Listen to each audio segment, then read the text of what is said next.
آپ حضرات اہل علم میں آپ جانتے ہیں کہ 1857 کی جنگ آزادی یہ پہلی جنگ آزادی تھی جو مسلمانوں نے اور علماء کرام نے باضابطہ طور پر مسلح ہو کر لڑی تھی، اور اس جنگ آزادی کے بعد انگریزوں کو یہ یقین ہو گیا کہ اس ملک میں جب تک یہ علماء رہیں گے اور مدارس رہیں گے اس وقت تک ہماری یہاں حکومت قائم نہیں ہو سکتی، کیونکہ یہ جنگ لڑنے والے اور ہمارے خلاف بغاوت کرنے والے جن کے اندر کچھ دم ہے اور طاقت ہے یہی علماء کرام ہیں۔ بظاہر بوریوں پہ بیٹھتے ہیں، اسباب کا فقدان ہے، چٹائیوں پہ بیٹھنے والے ہیں، ان کے بدن پر پھٹے پرانے کپڑے ہیں، لیکن ان کا جو اندر کا یقین ہے اور ایمانی جو طاقت ہے، روحانی طاقت ہے، ان کی جو جدوجہد ہے، یہ اس سے انہیں یقین ہو گیا کہ ہم ان کا مقابلہ نہیں کر سکتے، اور اگر یہ لوگ یہاں رہیں گے تو شاید ہماری حکومت میں استحکام نہیں ہو سکتا۔ تو ان لوگوں نے اس موقع پر دو کام شروع کیا۔ نمبر 1 کہ علماء کا خاتمہ کر دیا جائے، اور نمبر 2 دینی مدارس جو چل رہے ہیں جہاں سے کہ یہ افراد تیار ہو رہے ہیں، رجال کار تیار ہو رہے ہیں، ان مدارس کو نیست نابود کر دیا جائے۔ چنانچہ دہلی اور اس کے اطراف و اکناف میں یا جہاں بھی مدرسے تھے ان لوگوں نے مدارس کی جو اوقافی جائیداد تھی ان کو ضبط کر لیا، اور مدارس پہ انہوں نے بے دولت بھروا دیا، مدارس کی جو درسگاہیں تھیں وہ ویران ہو گئی، علماء کرام کے خلاف ان کی گرفتاریاں اور ان کا قتل عام شروع ہو گیا۔ اب عام جو مسلمان تھے وہ خوف و ہراس میں مبتلا ہو گئے۔ اب انہیں بتانے والا کون تھا، ان کے ایمان کی حفاظت کرنے والا کون تھا، ان کو حوصلہ دینے والا کون تھا؟ عوام تو ویسے ہی کوئی بھی ایسا موقع آیا نازک جب حالات سے گزرنے لگتے ہیں تو ان کے قدم میں مضبوطی کے بجائے تزلزل شروع ہو جاتا ہے، ایمان میں ڈگمگاہٹ شروع ہو گئی۔ اس موقع پر انگریزوں کی جانب سے جو دیگر مذاہب کے لوگ تھے انہیں مکمل آزادی دی گئی کہ میلوں میں، بازاروں میں، عام مجمعوں میں جا کر کے وہ اسلام کے خلاف خوب بکے، اسلام کے خلاف اعتراضات کریں، مسلمانوں کے خلاف، عقائد کے خلاف، قرآن کے خلاف، رسول کے خلاف اعتراضات کریں، تنقیدیں کریں۔ انہیں باضابطہ طور پر آزادی دی گئی، ان کی سرپرستی کی گئی۔ چنانچہ 1876 میں شاہجہاں پور کا میلہ خدا شناسی بہت مشہور ہے، اسی طرح روڑکی کا مناظرہ بہت مشہور ہے، میرٹھ کا مناظرہ بہت مشہور ہے، اور اس زمانے میں پنڈت دیانند سرسوتی کا مناظرہ اور اسلام کے خلاف جو ان کی سرگرمیاں تھیں وہ بھی بہت مشہور ہیں۔ عیسائیت کو اس زمانے میں بڑا فروغ ملا، ایسے حالات ملک میں پیدا ہو گئے کہ اب مشکل ہو گیا کہ مسلمانوں کا ایمان محفوظ رہے۔ یعنی آپ یہ سمجھیے ایک لفظوں میں کہ 19ویں صدی کا جو وسط تھا، جو 7ویں جو دہائی تھی، 1857 کے بعد کی جو دہائی آئی، تو وہ دہائی اور 19ویں صدی کا یہ وسط ہندوستان کے لیے اور بر صغیر کے مسلمانوں کے لیے بہت ہی پرآشوب تھا۔ ملت اسلامیہ کے لیے یہ دور انتہائی پرآشوب تھا۔ مسلمانوں کی نہ صرف جان مال عزت و آبرو غیر محفوظ تھی بلکہ ایمان و عقیدہ بھی ان کا غیر محفوظ تھا۔ اب ایسے وقت میں ہمارے اکابر نے یہ سوچا کہ اب سب سے جو پہلا کام ہے یہاں کے مسلمانوں کی ایمان کی حفاظت، یہ ہمارا پہلا کام ہے۔ تو اس وقت 1867 میں دارالعلوم دیوبند قائم ہوا، اور یہ جو موجودہ جو ڈھانچہ ہے دینی مدارس کا پورے ملک میں، یہ اس وہیں سے آغاز ہوا۔ پہلے بھی مدرسے تھے لیکن موجودہ جو ڈھانچہ ہے دینی مدارس کا وہ یہاں سے شروع ہوا۔ 1876 میں جامعہ نظامیہ حیدرآباد قائم ہوا، اور پھر مدارالعلوم سہارنپور اور ندوہ اور پھر جو اور دیگر مدارس ہیں ان کا سلسلہ شروع ہوا۔ اس کا صرف مقصد یہ تھا کہ ملک میں جو انحطاط جو پھیل رہا ہے، مسلمانوں میں جو مایوسی پھیل رہی ہے، مسلمانوں کی نسلوں میں جو ایمان ختم ہو رہا ہے، اسے کس طرح بچایا جائے، ان کے ایمان و عقائد کی حفاظت کس طرح کی جائے، اس فکر کو لے کر کے مدرسے کی بنیاد رکھی گئی۔ الحمدللہ اس میں وہ کامیاب ہوا، اور پھر ایک وقت آیا کہ ان حضرات کی اجتماعی جدوجہد، ان کی قربانیوں سے یہ ملک آزاد ہوا، اور دینی مدرسے کا ایک جال بچھا، علماء پیدا ہوئے، رجال کار نکلے، افراد تیار ہوئے، ہر میدان میں مسلمان آگے بڑھے اور مسلمانوں کا ایمان محفوظ رہا۔ آج کے جو ملک کے جو حالات ہیں ہمارے یہاں، آپ کو اگر نظر آج کے ملک کے حالات میں ہو، تجزیہ نگاروں کا یہ کہنا ہے کہ 19ویں صدی سے زیادہ خطر آج کا دور ہے، اور آج کے مسلمان 19ویں صدی میں جس طرح مسلمان پرآشوب دور سے گزر رہے تھے اور ان کا ایمان خطرے میں تھا، نسلوں کا ایمان خطرے میں تھا، ویسے ہی آج کے مسلمانوں کا ایمان اس سے زیادہ خطرے میں ہے۔ انگریزوں کے دور میں جو پہلے برائے اسلامی جو قوانین تھے، حکومت مغلیہ کے زمانے میں اسلامی قوانین کسی حد تک یہاں رائج تھے، لیکن جب انگریزوں کا یہاں قبضہ ہوا تو انگریزوں کے قبضے کے بعد وہ سارے قوانین ختم کر دیے گئے۔ البتہ جو معاشرتی جو قانون ہے وہ معاشرتی قانون باقی رکھا گیا۔ معاشرتی قانون سے مراد نکاح کا مسئلہ ہے، طلاق ہے، وصیت ہے، ہبہ ہے، وراثت ہے، شفاعت ہے، یعنی وہ جو شفا کا مسئلہ ہے، شفا ہے، اس طرح کے جو باہمی جو آپسی رہن سہن کے سلسلے سے جو مختصر سا جو قانون تھا، معاشرتی قانون باقی رہ گیا۔ انگریزوں نے چاہا کہ اس کو بھی ختم کر دیا جائے، لیکن دیکھا کہ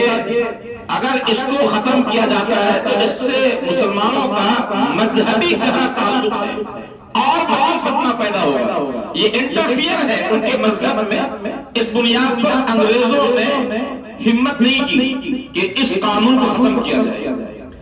لیکن اگر آج دیکھا جائے تو اتراکھنڈ میں UCC کا جو نفاذ ہوا،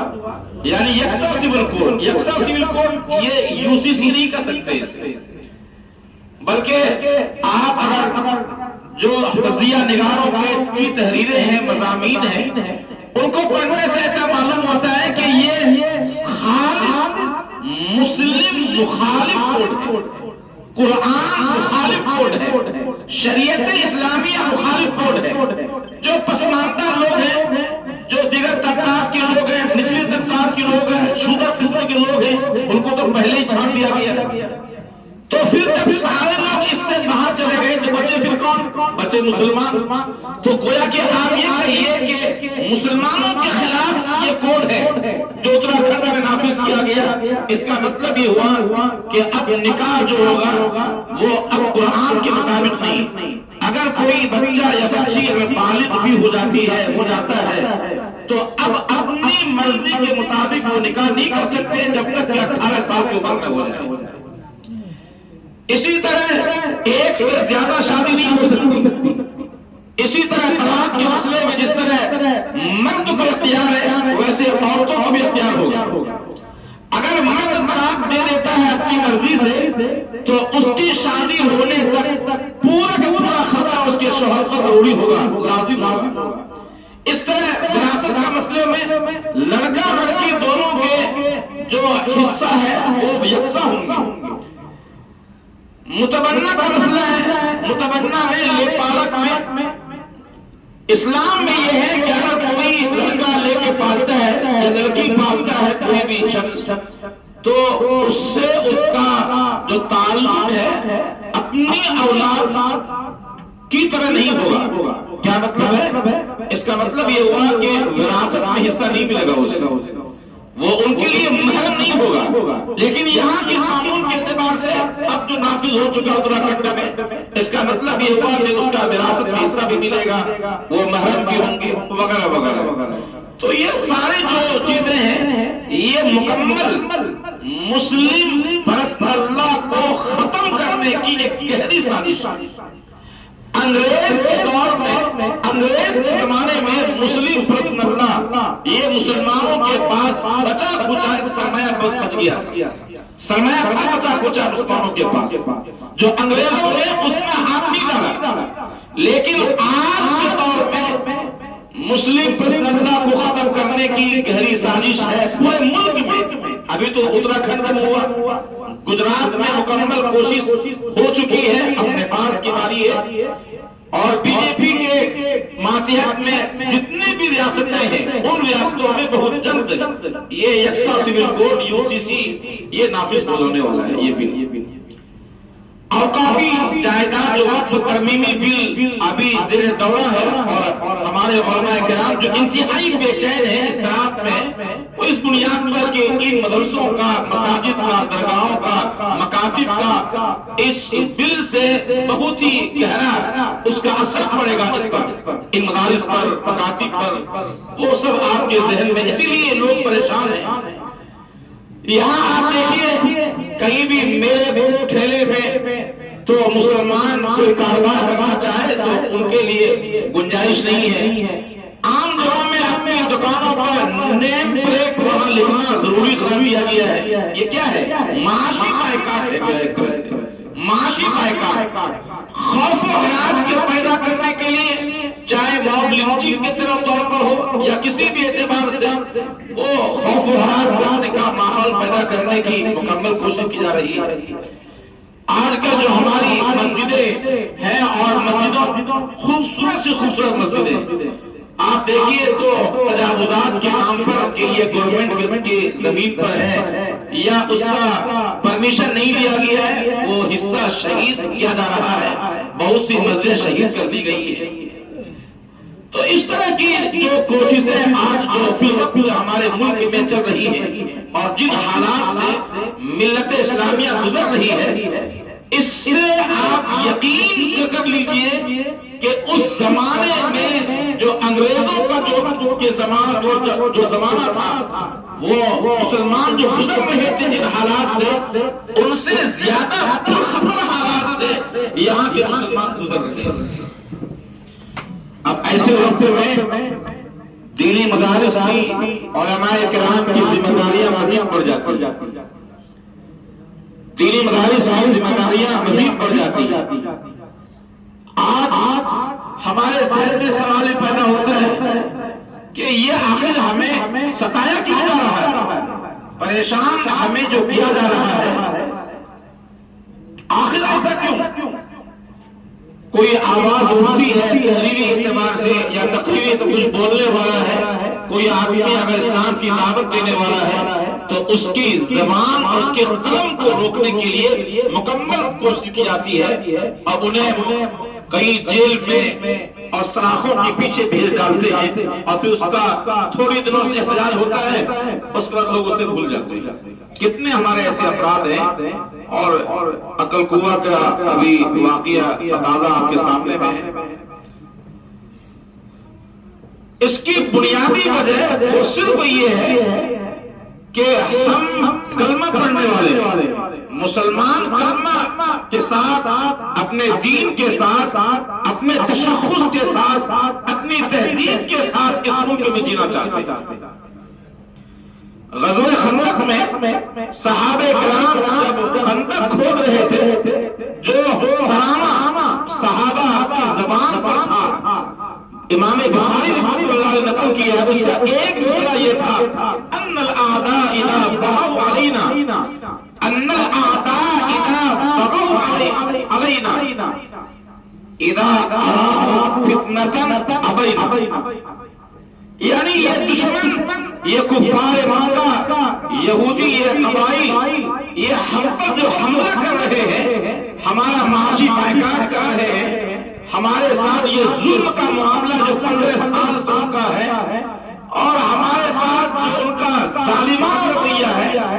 یہاں آنے کے بعد مکہ المکرمہ سے یہاں آ کر کے بھی جو ہمیں نہیں چھوڑ رہے ہیں، صرف ایک ہی ہمارا جرم ہے، اور وہ یہ ہے کہ جب وہ لوگ ہمیں فتنے میں ڈالنا چاہتے ہیں، فتنے میں ڈالنے سے کیا مراد ہے؟ ہمارا ایمان چھیننا چاہتے ہیں، وہ اپنی تہذیب مسلط کرنا چاہتے ہیں، اپنا عقیدہ مسلط کرنا چاہتے ہیں، ہمارے سینوں سے ایمان چھیننا چاہتے ہیں، قرآن چھیننا چاہتے ہیں، صداقت چھیننا چاہتے ہیں، توحید چھیننا چاہتے ہیں، تو ابینا، ہم انکار کر دیتے ہیں، اور یہ ہم کہتے ہیں کہ نہیں، ہم رہیں گے تو ایمان پر رہیں گے، مریں گے تو ایمان کے ساتھ مریں گے۔ یہ صحابہ کرام نے کہا تھا، اور یہی وجہ ہے جو وہاں سے لے کر آج تک پوری جو صدیاں گزری ہیں، اور آج بھی ہمارے ملک میں جو لابی کام کر رہی ہے، جو طاقتیں کام کر رہی ہیں، صرف ایک ہی وجہ ہے، اور وہ یہ ہے کہ وہ چاہتے ہیں کہ ہندوستان سے مسلمان، یعنی ان کی جو شناخت ہے وہ مل جائے، مسلمان رہیں تو صرف نام کے مسلمان رہے، سکند درجے کے مسلمان رہے، ان کے سر پہ ٹوپی نہ رہے، داڑیاں نہ رہے، مسجدوں کے ساتھ زندہ نہ رہے، مدرسوں کے ساتھ زندہ نہ رہے، تہذیب ختم ہو جائے، شائستگی ختم ہو جائے، تشخص ان کا مٹ جائے۔ اگر یہ تہذیب اور یہ تشخص اگر چھوڑنا چاہتے ہیں تو انہیں کوئی اعتراض نہیں، لیکن مسلمان پہلے بھی انگریز کے دور میں تشخص کے ساتھ تھے، آج بھی ہیں اور قیامت تک رہیں گے۔ یہ اسلام مٹنے کے لیے نہیں آیا ہے، مسلمان قوم مٹنے والی قوم نہیں ہے، قیامت تک یہ اسلام بھی رہے گا اور مسلمان بھی رہے گا، بلکہ تاریخ یہ بتاتی ہے کہ اسلام کو مٹانے والے لوگ دنیا سے چلے گئے، اسلام کو مٹانے والے مٹ گئے، لیکن مسلمان کبھی نہیں مٹے، اسلام کبھی نہیں مٹا، اور یہ آج بھی ہے، قیامت تک اسلام باقی رہے گا۔ البتہ ان حالات میں ہماری یہ ذمہ داریاں بڑھ جاتی ہیں انبیاء کے وراثت کی وجہ سے۔ انبیاء کے ہم سب وارث ہیں، جو لوگ فارغ ہو چکے ہیں وہ وارث بن چکے ہیں، یہ طلبہ وارث بننے والے ہیں، انشاءاللہ یہ حافظ بن رہے ہیں، پھر عالم بنیں گے۔ تو ابھی جو بحیثیت وراثت وارث جو منبر و محراب ہمیں وراثت میں ملا ہے، نبوت کی جو وراثت ہمیں ملی ہے علماء ہونے کی حیثیت سے، اہل مدارس ہونے کی حیثیت سے، وہ یہ ہے کہ دین کے تحفظ کے لیے ہم کوشش کریں اس طرح جس طرح امام الانبیاء سرکار دو عالم ہم سب کے آقا جناب محمد رسول اللہ صلی اللہ علیہ وسلم نے مخالفانہ ماحول میں بھی اپنے مستقبل کی فکر کیے بغیر، اپنے گھر میں کھانا ہے یا نہیں ہے، پینا ہے یا نہیں ہے، ان کے پاس کچھ کل کے لیے کھانے پینے کے چیزیں ہیں یا نہیں ہے، اس سے لاپرواہ ہو کر کے آپ جس درد کے ساتھ اسلام کو پھیلایا، اسلام کو فروغ دیا، وہ درد آج علماء کو پیدا کرنے کی ضرورت ہے۔ وہ فکر صرف مدرسہ چلا لینا کافی نہیں ہے، بلکہ ہم اس مدرسے کو جسے دارالعلوم دیوبند ہے، جامعہ نظامیہ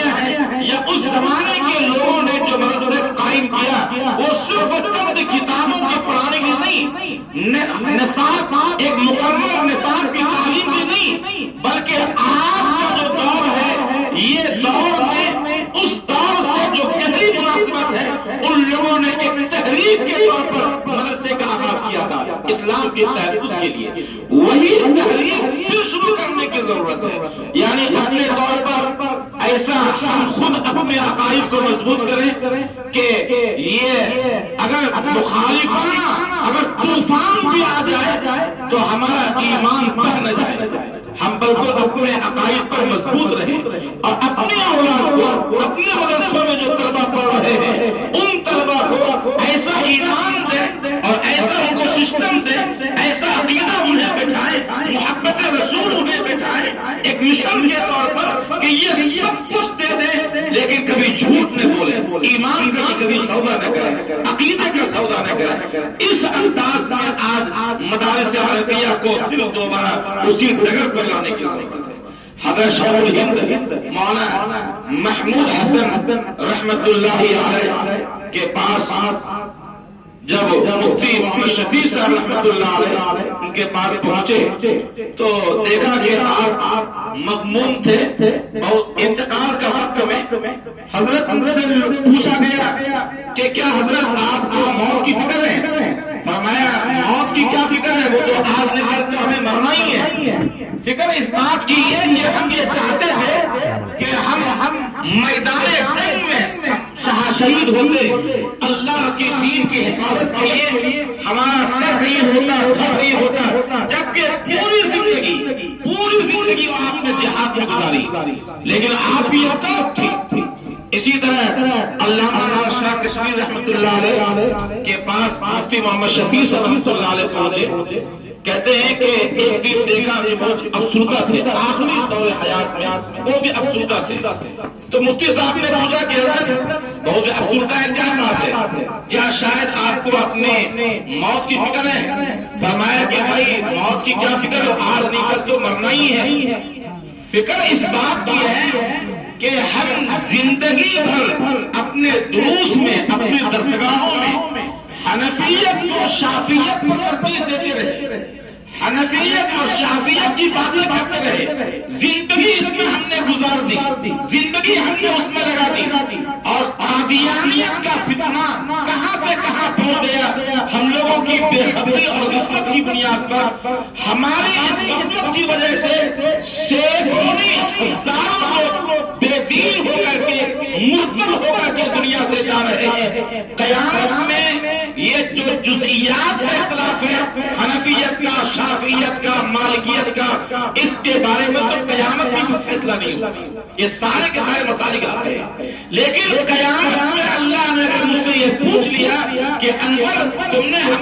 تم کو ہم نے اتنا علم دیا تھا، مضبوط علم دیا تھا، گہرا علم دیا تھا، تم حنفیت کو ترجیح دینے میں تم لگے رہے، لیکن یہ فتنہ کہاں سے کہاں پہنچ گیا اور کتنے لوگ مجھے بھول کر کے مرتد ہو کر کے دنیا سے چلے گئے۔ اللہ تعالیٰ نے قیامت کے دن پوچھ لیا تو ہم کیا جواب دیں گے؟ یہ ہے ہمارے اکابر، یہ ہے ہمارے اسلاف جن سے ہمارا رشتہ ملتا ہے، جن سے ہمارا تعلق، جہاں ہو سکے ہم کوشش کریں کہ ہمارے ذریعے سے اسلام اپنی شناخت کے ساتھ محفوظ ہے۔ ہم کوشش امام احمد ابن حنبل رحمت اللہ علیہ کو جب اس زمانے کے بادشاہ نے قید کر دیا تھا تو جمعہ کی اذان جب سنتے تھے تو اپنے ہاتھ میں ہتھکڑیاں تھی، پاؤں میں بیڑیاں، اپنے جو خاص کپڑا تھا ان کا سل تھا، اس سے جو جمعہ کی اذان ہوتی اور کانوں سے جمعہ کی اذان ٹکراتی تھی تو وہاں سے بے چین ہو کر کے اپنی جگہ سے وہاں سے نکلتے کودتا ہوا، ہاتھ میں ہتھکڑیاں ہیں، پاؤں میں بیڑیاں، چل نہیں سکتے تھے، وہاں سے اچھلتے کودتے گیٹ تک پہنچتے، جیل تک، اور زور سے تالے کو مارتے تھے، زور سے مارتے تھے، ہاتھ بہو لوہان جاتا، اور جب مارتے رہتے جب انہیں یقین ہوتا کہ اب شہر میں جمعہ کی نماز ہو چکی ہوگی تب وہاں سے واپس آتے، اسی طرح کودتے وہاں اپنے سیل میں پہنچتے تو جیل جو ہوتا یا وہاں اور قیدی وہ لوگ کہتے ہیں کہ حضرت آپ کو اس سے کیا فائدہ، آپ کو معلوم ہے کہ جیل کا تالا بند ہے، آپ کو معلوم ہے کہ یہاں سے آپ باہر نہیں نکل سکتے، پھر یہ آپ یہاں کیوں کر رہے ہیں؟ یہ مجاہدہ خون بہ رہا ہے ہاتھ سے، آپ کی پاؤں سے۔ امام احمد رحمۃ اللہ علیہ، اور ایک روایت میں امام بخاری کے بارے میں ہے جو امام شافعی کے شاگرد تھے، کہتے ہیں کہ انہوں نے بہت تاریخی جملہ فرمایا اور بہت تاریخی وجہ فرمائی۔ انہوں نے فرمایا کہ بھائی یہ تو مجھے معلوم ہے کہ یہ جیل کا تالا بند ہے، گیٹ بند ہے اور میں نہیں نکل سکتا، لیکن جب جمعہ کی اذان کی آواز میرے کان سے ٹکرائی، اور قرآن یہ کہتا ہے کہ جب تم جمعہ کی اذان سنو فاسعوا الی ذکر اللہ، تو اللہ کے ذکر کی طرف تم دوڑ پڑو۔ جب میرے کان سے یہ آواز ٹکرائی تو اس قرآن کی آیت پر عمل کرنے کے لیے میں اپنے جو میرے بس میں ہو سکتا تھا، جو بھی مجھ سے ہو سکتا تھا، اس پر عمل کرنے کے لیے یہاں سے ہم کودتے ہوئے صحیح گیٹ تک جا سکتے تھے، اس لیے ہم اسی طرح چاہے لوہان صحیح وہاں تک ہم پہنچتے ہیں، اور باقی اللہ کے اختیار میں ہے۔ ہم سے جو ہو سکتا تھا وہ بن پڑا، وہ ہم نے کیا، باقی میرے رب کے اختیار میں ہے، اللہ کے اختیار میں ہے۔ اگر میں نے یہ بھی کام نہیں کیا تو میرا رب مجھ سے قیامت میں پوچھ سکتا ہے تمہارے اختیار میں جو تھا وہ تو کرنا چاہیے، باقی تو ہمارے اختیار کی بات تھی، تو ہم رب کو کیا جواب دیں؟ کاش کہ ہمارے جو ائمہ کرام ہیں، اسلاف و اکابر ہیں، ان لوگوں کی یہ جو واقعات ہیں، ان واقعات کا جو پاکیزہ کردار ہے، پاکیزہ کردار اپنے اندر ہم داخل کریں، اپنے فکر میں ان کے فکر کو سمونے کی کوشش کریں، اور دینی مدارس کو اسی دھارے پر ڈالیں۔ آج توکل کی بہت کمی ہے، توکل میں اللہ پر اعتماد اور یقین اور طاقت، جو توکل کی جو طاقت ہوتی ہے، حضرت مولانا قاضی مجاہد الاسلام صاحب قاسمی رحمت اللہ علیہ ہندوستان کے بہت بڑے فقیہ تھے۔ مولانا تقی عثمانی صاحب دامت برکاتہ جب یہاں چوتھے سیمینار میں قانون اسلام حیدرآباد تشریف لائے تھے، تو اس زمانے میں مولانا تقی عثمانی صاحب نے جب دیکھا قاضی صاحب کو، تو انہوں نے فرمایا کہ میں سمجھتا تھا کہ شاید وہاں میرے ملک کا علمی پلہ بھاری ہے، اس ملک پر، لیکن اس شخص کو دیکھنے کے بعد مجھے اپنی رائے بدلنی پڑی، اور اب میں یہ کہتا ہوں کہ نہیں، ابھی بھی ہندوستان کا پلہ، علمی پلہ بھاری ہے میرے ملک پر۔ کون تھے وہ؟ قاضی مجاہد الاسلام صاحب قاسمی رحمۃ اللہ علیہ۔ وہ ایک مرتبہ کرناٹک گئے تھے، کرناٹک ایک بہت قریبی آدمی تھے ان کے، اذان مجاہد کتاب اس میں لکھا ہے ان کے بارے میں کہ وہ کرناٹک گئے، بہت بڑے آدمی تھے، ان کا ایک خاص اور تعلق کے تھے، تو ان کی بیٹی کی شادی میں وہاں پہنچے، تو جہاں مسجد میں نکاح تھا، نکاح تو ہو گیا، لیکن اس کے بعد پھر شادی خانے، شادی کے نام پر بہت ایک مہنگا شادی خانہ انہوں نے بک کیا تھا، اور وہاں مردوں اور عورتوں کا اختلاط تھا۔ کہتے ہیں کہ قاضی صاحب وہاں اندر نہیں گئے، بلکہ جب دیکھا انہوں نے کہ VIP ٹائپ کے شادی خانے انہوں نے بک کیا ہے بہت ہی اخراجات کے ساتھ، تو وہاں سے معذرت کر کے، کروڑ پتی ارب پتی تھا، وہاں سے معذرت کر کے کہتے ہیں کہ 5 منٹ نہیں کھا سکے، وہاں سے واپس آ سیدھے اپنے کمرے میں آئے، اور پھر کمرے سے دہلی واپس آ۔ اب انہیں معلوم ہوا کہ حضرت قاضی صاحب ناراض ہو گئے ہیں، تو وہ سیدھے شادی کے بعد دہلی پہنچے، تو قاضی صاحب بہت ہی سخت ناراض تھے۔ قاضی صاحب نے فرمایا کہ دیکھو یہ کام جو تم نے کیا ہے یہ صحیح نہیں ہے، اور اگر یہی کرنا تھا مجھے کیوں بلایا تھا؟ پھر اس کے بعد فرمایا کہ ایک ہی شکل ہے آپ سے رضامندی کی، اور وہ یہ ہے کہ 100 غریب بچیوں کی آپ مفت شادی کرائیں اپنے اخراجات سے،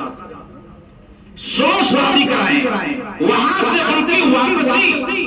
یہ کیا ہے؟ توکل کی طاقت ہے۔ ارے یہ صرف نہیں، دوسرا کوئی سیٹ آئے گا، کوئی اور چلائے گا اسلامی اکیڈمی، کوئی اور ساتھ دے گا، یہ چندہ نہیں کوئی اور لگا دے گا۔ ایسے بہت مرتبہ ہوتا ہے، حالات آتے ہیں، یہ کسی وجہ سے ناراض ہو گیا کوئی اور دے گا۔ تو اس طرح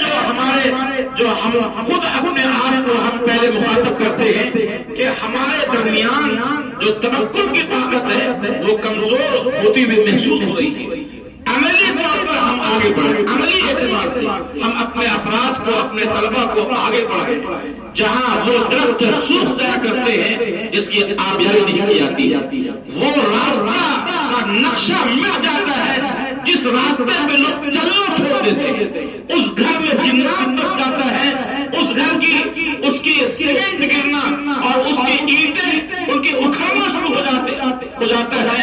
جس گھر میں لوگ رہنا چھوڑ دیتے۔ جب تک مسلمان عمل نہیں کریں گے ایمان محفوظ نہیں رہے گا، شریعت محفوظ نہیں رہے گی۔ اس لیے اس بات کی ضرورت ہے کہ عوام کو بھی ہم مخاطب کریں، اور عوام کو بھی ضرورت ہے کہ مدارس سے وہ مربوط رہیں۔ مدارس، علماء اور جو بھی دین کے جو یہ کھیلنہار ہیں اور دین کے یہ نمائندے ہیں ان سے ان کا تعلق مضبوط رہے۔ ہمارا یہ کام ہے کہ ہمارا ان سے تعلق مضبوط رہے، اور ہم دونوں مل کر کے ملت اسلامیہ میں جو آج مسائل جو چل رہے ہیں اور ہمارے ملک جن حالات سے گزر رہا ہے، ان حالات سے اگر ہم چاہتے ہیں کہ ملک محفوظ رہے، ملت اسلامیہ محفوظ رہے، مسلمان محفوظ رہے، تو اس کے علاوہ اور کوئی شکل نہیں ہے۔ اللہ تبارک و تعالی اس مدرسے کو ترقیات سے نوازے اور دن دگنی رات چگنی ان کو ترقی عطا فرمائے۔